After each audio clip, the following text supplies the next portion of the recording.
할렐루야.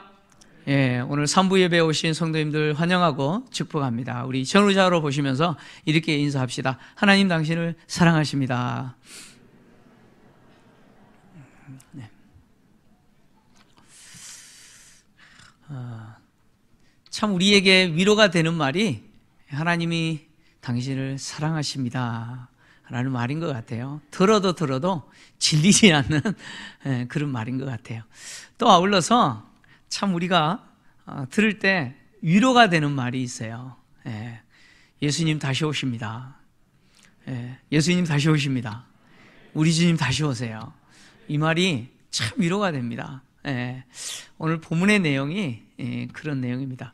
지난주에 우리 새생명 축제가 있었기 때문에 또 데살로니가 강해가 멈췄는데 또 다시 돌아가서 이 앞의 내용을 조금 우리가 또 살펴보고 오늘 본문을 다뤘으면 좋겠습니다. 바울은 데살로니가로 돌아가고 싶었으나 돌아갈 수 없는 입장이었습니다. 그래서 데살로니가 성도들을 위해서 기도했습니다. 세 가지를 기도했는데 첫 번째 기도 내용은 자신들을 위한 기도였죠. 그래서 자신들의 길이 데살로니가로 직행할 수 있도록 그 길을 좀 열어달라라고 하는 기도였고, 두 번째 기도와 세 번째 기도는 데살로니가 성도들을 위한 기도였습니다. 두 번째 기도는 데살로니가 성도들의 사랑이 피차간에 뿐만 아니라 모든 사람에 대해서 더욱 많아 넘치게 해달라, 이렇게 기도했죠. 그리고 오늘 이제 본문 세 번째 기도 내용, 바로 우리 주님께서 강림하실 때 하나님 앞에서 데살로니가 성도들이 거룩함에 흠이 없게 되도록 하나님이 은혜를 달라고 그렇게 기도했습니다. 오늘 우리가 다루게 될 이 본문의 내용은 다시 오실 주님을 만나야 될 성도들이 이 땅을 살아갈 때 어떻게 살아야 될지, 종말에 대한 신앙인으로서 어떻게 우리가 신앙생활을 해야 되는지를 말하고 있는 매우 중요한 내용입니다. 그래서 오늘 졸지 마시고 눈을 부릅뜨시고 집중해서 오늘 말씀을 잘 들으시기를 바랍니다. 바울은 오늘 데살로니가 성도들을 위해서 기도했는데 오늘 본문의 내용은 크게 보면 두 가지 내용입니다. 두 가지 내용인데 연결된 내용이에요. 첫 번째 내용은 뭐냐면 데살로니가 성도들의 마음을 굳건하게 해달라라는 내용이죠. 마음을 굳건하게 해달라. 마음을 굳건하게 해달라라는 말은 무슨 의미냐면 데살로니가 성도들이 여러 환난을 당하고 있습니다. 데살로니가라고 하는 도시에서 예수 믿는 것 때문에 차별당하고 불이익당하고, 그래서 여러 환난을 당하는 그 중에 믿음이 흔들리지 않도록 마음에 용기를 주십시오라는 기도죠. 마음을 굳게 해달라는 것은 마음에 믿음이 흔들리지 않는 용기를 주십시오라는 기도입니다. 데살로니가 성도들이 가지고 있는 믿음은 여러 환난 중에서도 흔들리지 않는 견고한 믿음이었죠. 그래서 바울이 너희들이 죽게 선적 이제야 우리는 살리라 했을 정도로 데살로니가 성도들의 믿음은 흔들리지 않는 견고한 믿음이었습니다. 그럼에도 불구하고 그 믿음은 완전한 믿음이 아니었어요. 완전한 믿음이 아니었기 때문에 언제든지 흔들릴 가능성이 있죠.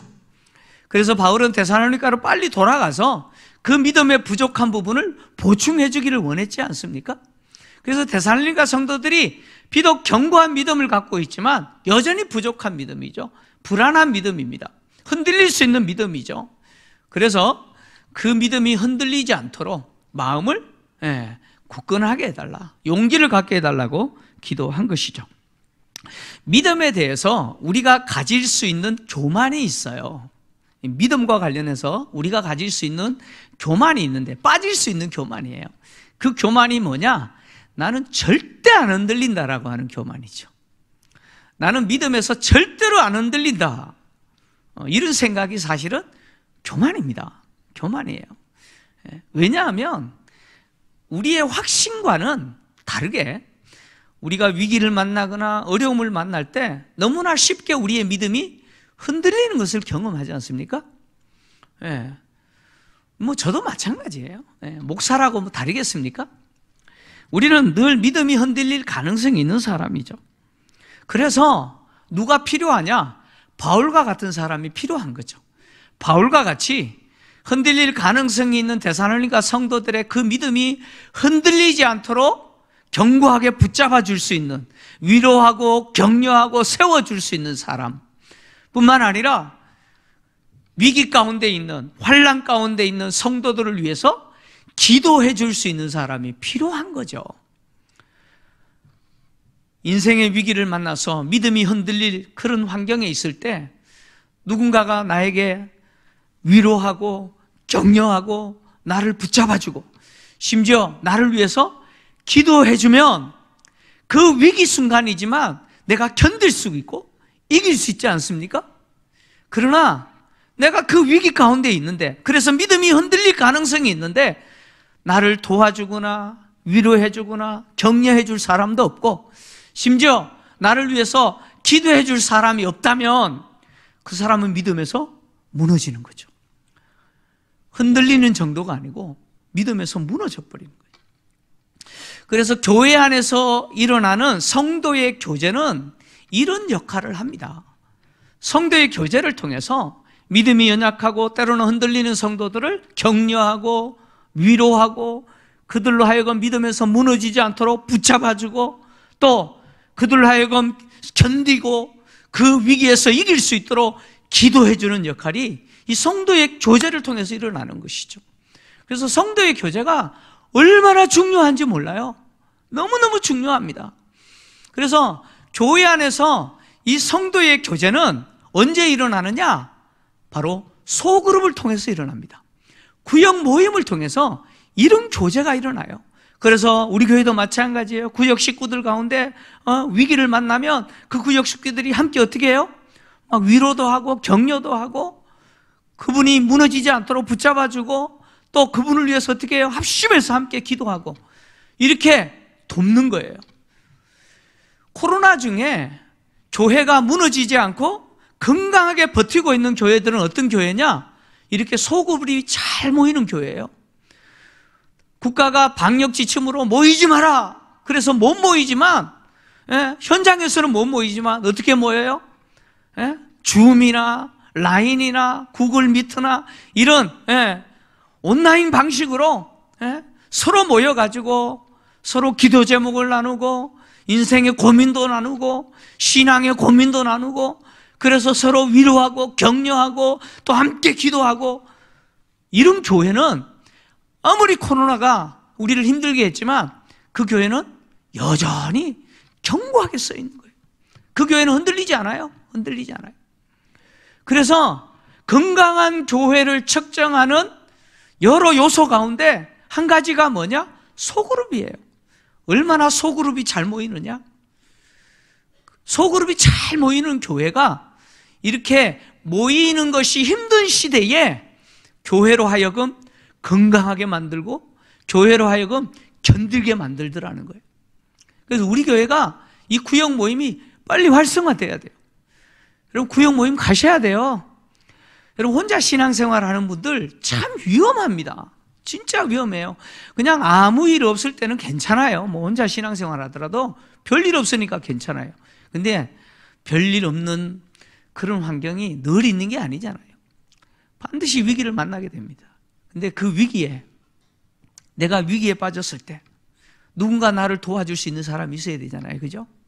나를 위해서 기도해 줄 사람이 있어야 되잖아요. 나를 위로하고 격려하고 나를 붙잡아 줄 수 있는 사람 있는 게 얼마나 중요합니까? 그래서 여러분 구역 모임 가셔야 돼요. 가셔서 성도의 교제를 하셔야 됩니다. 그래야 우리 교회가 건강한 교회가 됩니다. 건강한 교회가 돼요. 세상은 교회로 하여금 자꾸 못 모이게 할 거예요. 앞으로 한번 보세요. 네? 그럼에도 불구하고 교회가 그런 환경을 이길 수 있는 것은 아름다운 성도의 교제가 일어날 때 가능한 것이죠. 그만큼 성도의 교제가 중요합니다. 바울은 데살로니가 성도들이 이 여러 환난에서 믿음이 흔들리지 않도록 마음의 용기를 갖고 굳건하게 서도록 기도했는데 왜 데살로니가 성도들이 마음의 용기를 갖고 믿음에서 흔들리지 않도록 굳건히 서 있어야 됩니까? 바로 주님이 다시 오시기 때문이죠.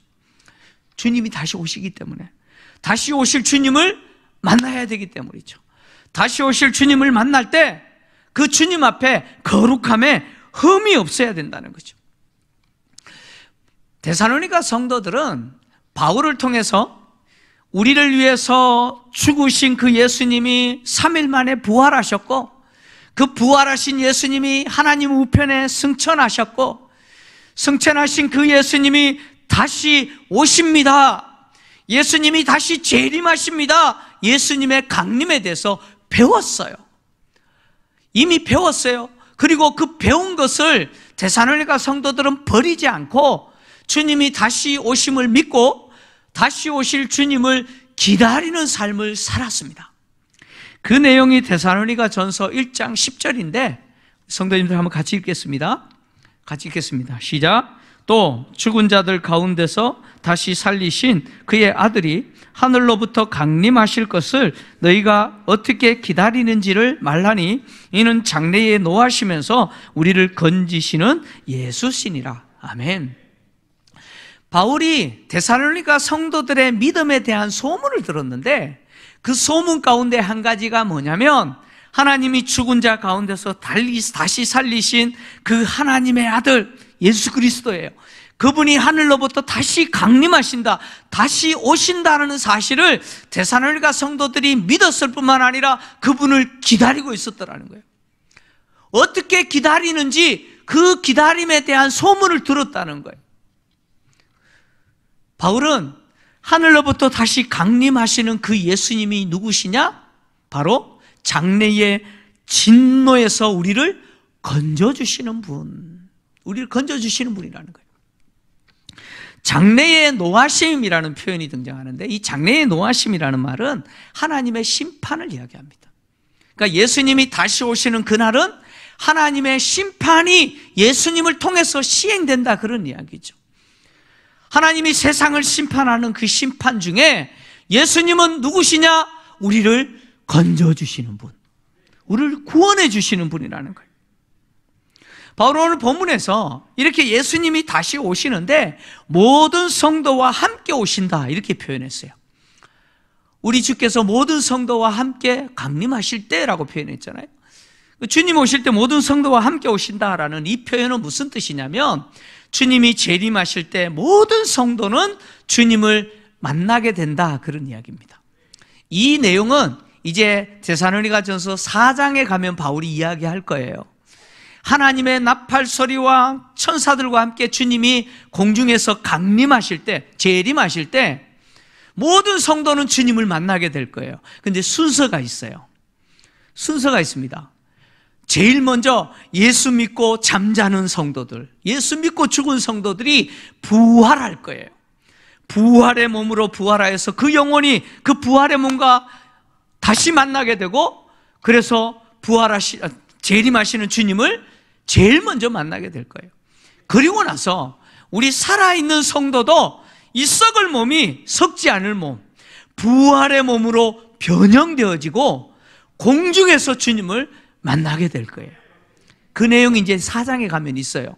이렇게 모든 성도들이 재림하시는 주님을 만나게 될 겁니다. 이렇게 만나게 될 때 그 재림하시는 주님을 만나는 성도들은 거룩함에 흠이 없어야죠. 왜? 구원받는 대상이기 때문에 그렇습니다. 예수님은 당신이 다시 오시는 그날이 세상의 모든 민족을 심판하시는 날이고 당신을 믿는 제자들에게는 구원을 베풀어 주시는 날이라고 이미 제자들에게 말씀하셨습니다. 그 내용이 마태복음 24장에 기록되어 있는데 마태복음 24장 30절에서 31절 같이 읽겠습니다. 시작.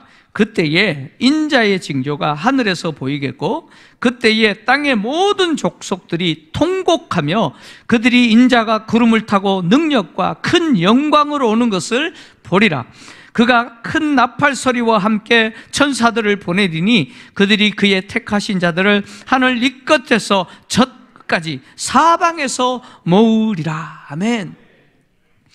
주님이 재림하시는 그때에 세상의 모든 민족은 통곡하게 될 거라는 거예요. 왜 통곡하죠? 왜 통곡합니까?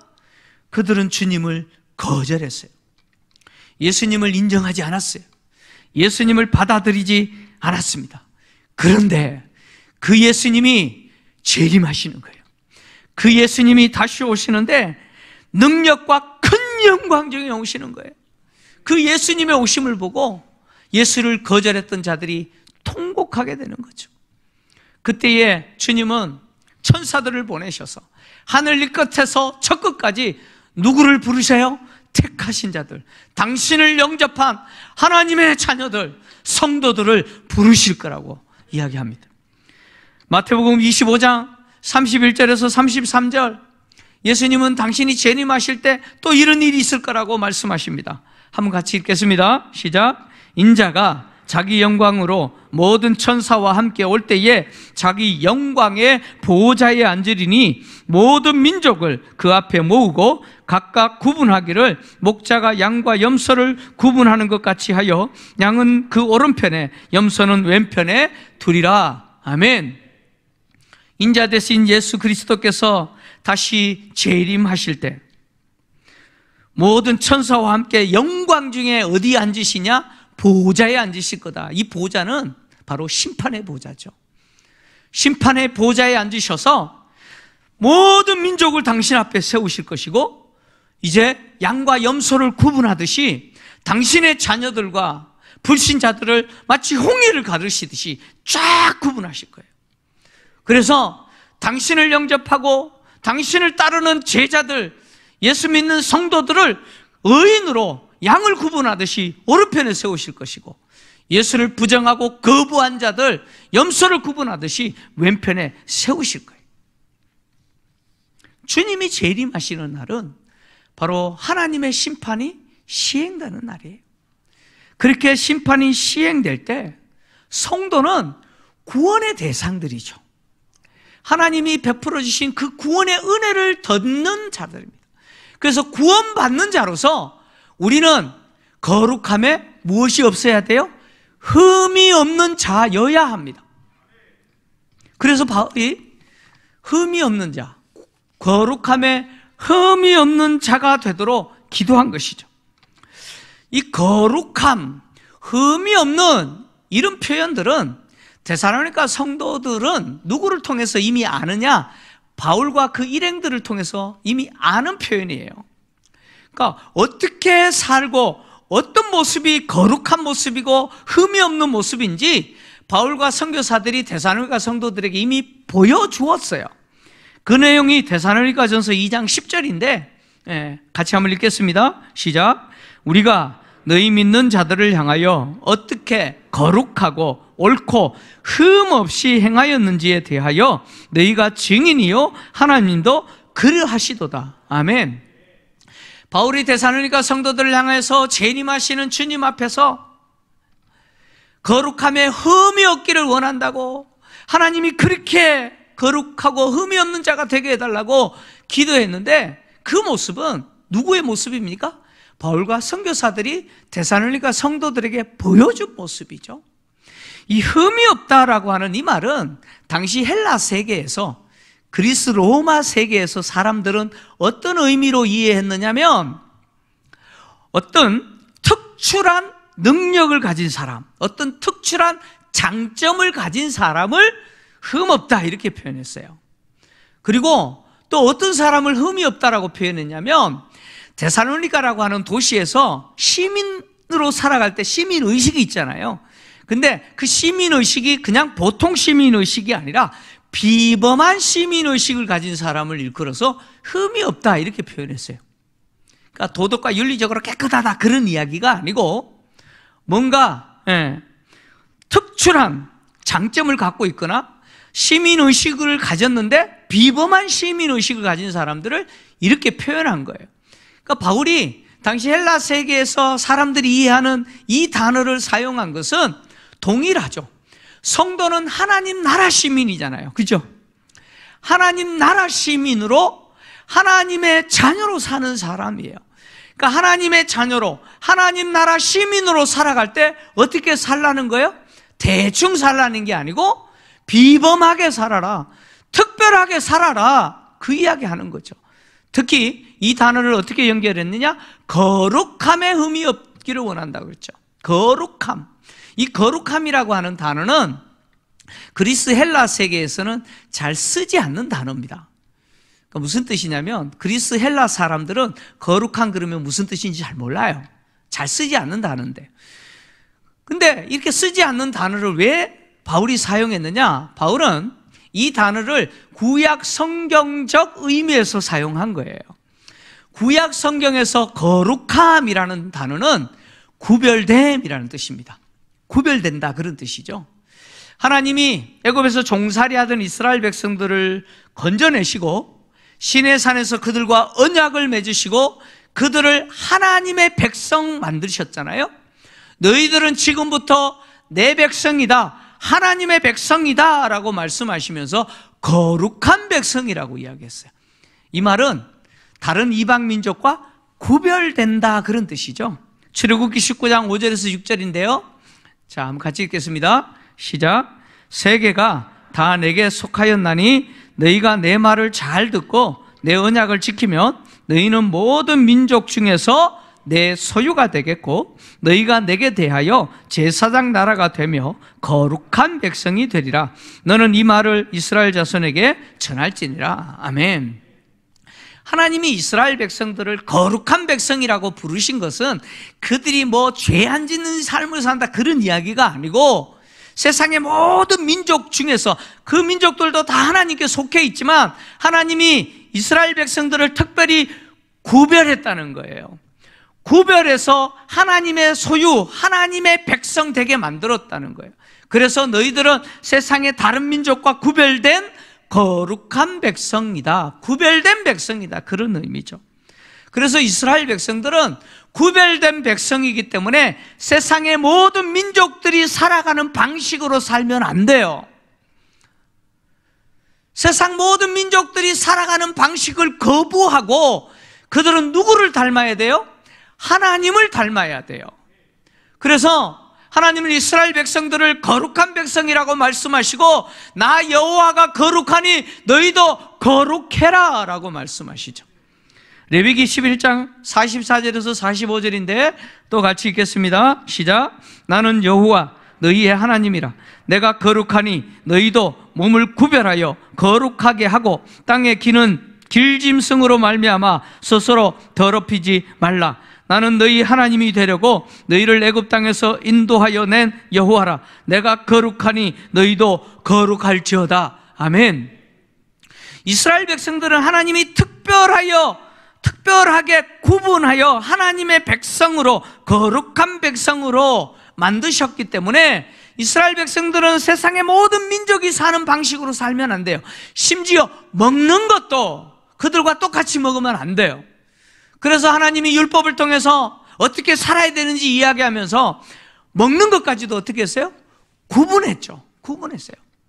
그래서 너희 몸을 구별하여 먹는 것 갖고 더럽히지 마라. 나 여호와가 거룩하니 너희도 거룩해야 된다. 너희는 구별된 삶을 살아야 된다. 그래서 너희들이 구별된 거룩한 백성으로 살면서 그 거룩함을 유지하기 위해서는 반드시 내가 너희들에게 준 이 율법, 법도와 율례와 규례를 지켜 행해라. 그러면 너희들은 거룩한 백성이 될 것이다 라고 말씀하신 것이죠. 하나님이 이스라엘 백성들과 언약을 맺은 그 언약의 핵심이 뭐예요? 구별됨이죠. 거룩함입니다. 그래서 그 언약을 지킬 때 이스라엘 백성들이 거룩한 백성으로 유지되는 것처럼 데살로니가 성도들도 마찬가지죠. 데살로니가 성도들도 우상 숭배했던 사람들인데 하나님이 예수 그리스도를 통해서 그들을 부르셨지 않습니까? 하나님의 자녀로 부르시고 거룩한 하나님의 백성, 하나님의 자녀 되게 하셨어요. 그래서 거룩한 하나님의 자녀가 된 데살로니가 성도들이 살아야 될 때 불신자들이 사는 그 삶의 방식대로 살면 안 된다는 거예요. 주님이 우리에게 주신 이 복음의 도, 이 주님이 우리에게 말씀하신 이 도를 따라 행하는 삶을 실천해야 된다는 거예요. 그래서 구별되게 사는 것이죠. 그것이 거룩함이죠. 바울은 이 거룩함에 흠이 없는 자들이 돼야 된다라고 지금 하나님께 기도하고 있는 것이죠. 여러분, 성도들이 세상을 살아갈 때 세상 사람들과 똑같이 살면 안 돼요. 우리는 다르게 살아야 돼요. 아멘입니까? 우리는 다르게 살아야 된다니까요. 세상 사람들과 똑같이 살면 안 돼요. 왜요? 하나님이 우리를 구별하셨잖아요. 그래서 하나님의 거룩한 자녀 삼아주셨어요. 거룩한 하나님을 아바, 아버지라고 부르는 자가 되게 하셨잖아요. 여러분, 자녀는 누구 닮아야 돼요? 자녀는 누구 닮아야 돼요? 아버지 닮아야 돼요. 제가요, 한 번씩 깜짝 놀랄 때가 있어요. 깜짝 놀랄 때가 있어요. 뭘 보고 놀랐냐면, 한 번씩 저희 아버지 사진을 보면서 깜짝 놀라요. 어떻게 머리숱도 저처럼 없고, 예, 생긴 것도 저하고 똑같이 생기셔서 깜짝 놀라요. 여러분, 자녀는 닮게 돼 있어요. 예? 저희 자녀들은 지금부터 한숨 쉬어요. 자기들도 머리 다 빠질까 봐. 여러분, 자녀는 부모 닮아야 되죠. 그죠? 여러분, 거룩하신 하나님을 우리가 닮아야 돼요. 그 닮음은 구별되게 사는 거예요. 구별되게 사는 거예요. 구별되게 살아야 되는데, 문제는 이것이 우리의 의지로 되지 않는다는 거예요. 바울이 말하는 이 구별됨, 거룩함이라고 하는 것은 뭘 포함하고 있느냐면 도덕과 윤리적인 측면도 포함하고 있어요. 하나님이 인간에게 주신, 특별히 하나님이 거룩한 백성으로 지켜라라고 주신, 이스라엘 백성들이 주신 이 율법은 인간이 상상할 수 없는 가장 높은 수준의 뭐예요? 도덕과 윤리적인 삶을 실천하게 만듭니다. 그래서 율법을 지킬 때 인간은 상상할 수 없는 도덕과 윤리적인 차원의 삶을 살게 되는 것이죠. 근데 인간은 본인의 의지로 이 율법을 지킬 수 있어요? 우리의 의지로 율법을 지킬 수가 없다는 거예요. 왜 지킬 수가 없느냐? 우리라고 하는 존재는 부패한 본성인 이 육체를 갖고 살아갑니다. 우리 육체가 얼마나 부패했느냐면 우리가 뭘 좋아하는지를 보면 알아요. 여러분, 제가 물어볼게요. 여러분, 어떤 걸 좋아하는지 한번 자기 자신을 한번 보세요. 다른 사람 칭찬하는 말 듣기를 좋아해요? 아니면 다른 사람 험담하는 말 듣기 좋아해요? 아니, 솔직하게 이야기해 보세요. 다른 사람 막 칭찬할 때 그거 듣기 좋아해요? 아니면 누구가 어떻고 막 도마 위에 올려놓고 막 험담하는 그 말 듣기 좋아해요? 우리는 부패한 본성을 갖고 있기 때문에 우리는 체질적으로 다른 사람 비판하는 말에 귀를 기울이게 돼 있어요. 그런 거 더 좋아하게 돼 있어요. 우리는 그런 존재라는 거예요. 그러니까 선을 행하기보다 뭘 하기가 좋아해요? 악을 행하기가 훨씬 좋아하는 사람들이 우리예요. 그러니까 우리의 의지로 율법을 지킨다? 불가능한 거예요. 우리의 한계예요. 근데 이것을 하나님이 어떻게 해결하셨느냐? 당신의 아들을 보내시면서 해결하셨어요. 당신의 아들을 우리와 똑같은 죄 있는 육체의 모양으로 보내셔서, 죄가 없으시지만 육체의 모양으로, 육체로 오게 하셔서 우리 죄를 그 육체에 전가하게 하시고 십자가에 죽게 하셨잖아요. 그리고 그 아들을 믿는 우리에게는 무엇을 주셨느냐? 성령을 주시는 거죠. 당신의 영을 주셔서 우리가 더 이상 부패한 육체의 본성대로 살아서 죄 짓는 삶이 아니라 우리 안에 주신 하나님의 영이신 성령을 따라 살 때에 우리 삶에 무엇이 이루어지게 했느냐? 율법의 요구가 이루어지게 했다는 거예요. 로마서 8장 3절 4절인데요. 같이 읽겠습니다. 시작. 율법이 육신으로 말미암아 연약하여 할 수 없는 그것을 하나님은 하시나니 곧 죄로 말미암아 자기 아들을 죄 있는 육신의 모양으로 보내어 육신의 죄를 정하사 육신을 따르지 않고 그 영을 따라 행하는 우리에게 율법의 요구가 이루어지게 하려 하심이니라. 아멘. 우리가 어떻게 율법을 지켜야 될까 고민하고 애쓰지만 우리의 의지로는 불가능했는데 이제 예수 그리스도를 통해서 하나님이 우리에게 성령을 주셔서 이제는 육신을 따라 사는 것이 아니라 우리 속에 오시는 성령을 따라 살기만 하면 무엇이 이루어져요? 율법의 요구가 이루어진다는 거예요. 그래서 성령을 모시고 사는 성도는 율법의 요구가 뭐지? 고민할 필요가 없다는 거예요. 율법이 뭘 말하지? 고민할 필요가 없어요. 알 필요도 없어요. 왜요? 내 속에 있는 성령을 따라 살기만 하면 자동으로 무엇이 이루어지느냐? 율법의 요구가 이루어진다는 거예요. 그리스도인들이 성령을 따라 사는 자가 되게 하셔서 하나님은 구별된 삶을 살게 하셨죠. 세상 사람들과는 다른 삶을 살게 하셨어요. 바울은 이것에 대해서 갈라디아서를 통해서 부패한 육체가 만들어내는 열매, 육체의 일이죠. 그리고 성령을 따라 사는 사람이 맺혀지는 열매, 성령의 열매를 비교하면서 우리는 끊임없이 이 둘 사이에서 갈등하면서 산다고 이야기합니다. 갈라디아서 5장 16절에서 25절 좀 긴 내용인데요. 굉장히 중요한 내용이기 때문에 좀 읽겠습니다. 한번 긴 내용인데 같이 읽겠습니다. 시작. 내가 이르노니 너희는 성령을 따라 행하라. 그리하면 육체의 욕심을 이루지 아니하리라. 육체의 소욕은 성령을 거스르고 성령은 육체를 거스르나니 이 둘이 서로 대적함으로 너희가 원하는 것을 하지 못하게 하려 함이니라. 너희가 만일 성령의 인도하시는 바가 되면 율법 아래 있지 아니하느니라.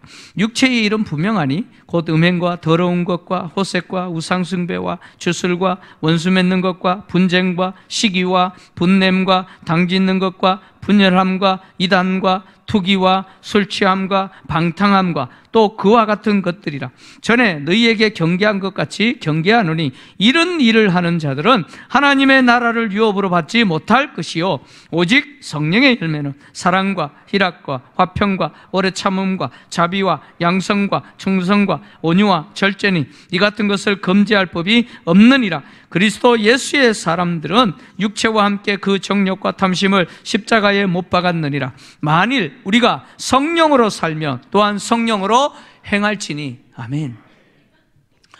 우리 속에 육체의 본성과 성령이 싸우고 있다는 거예요.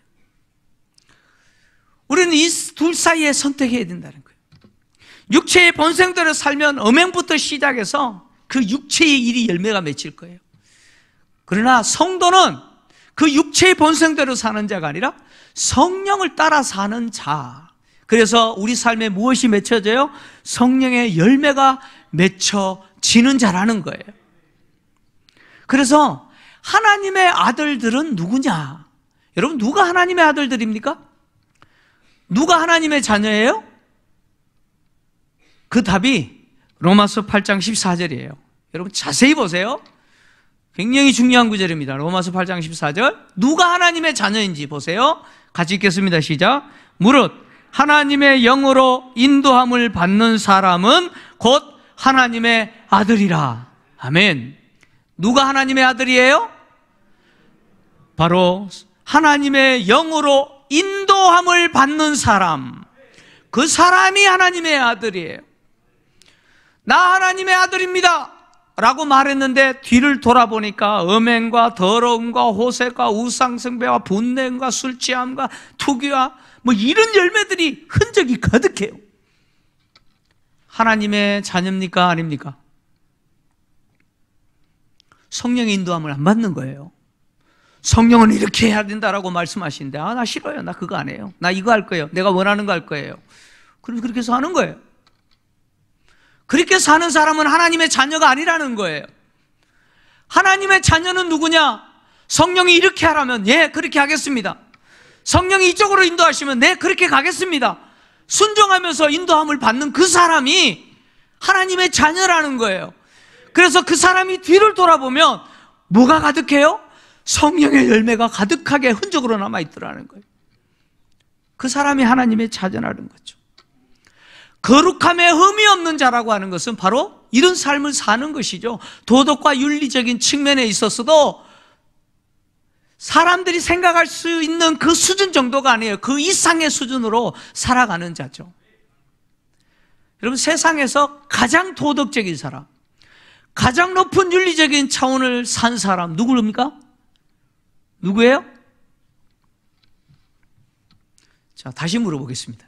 갑자기 이렇게 물어보니까 긴장을 하셔가지고, 예. 세상에서 지금 사는 사람들 중에 가장 도덕적이고 가장 윤리적인 사람은 누굽니까?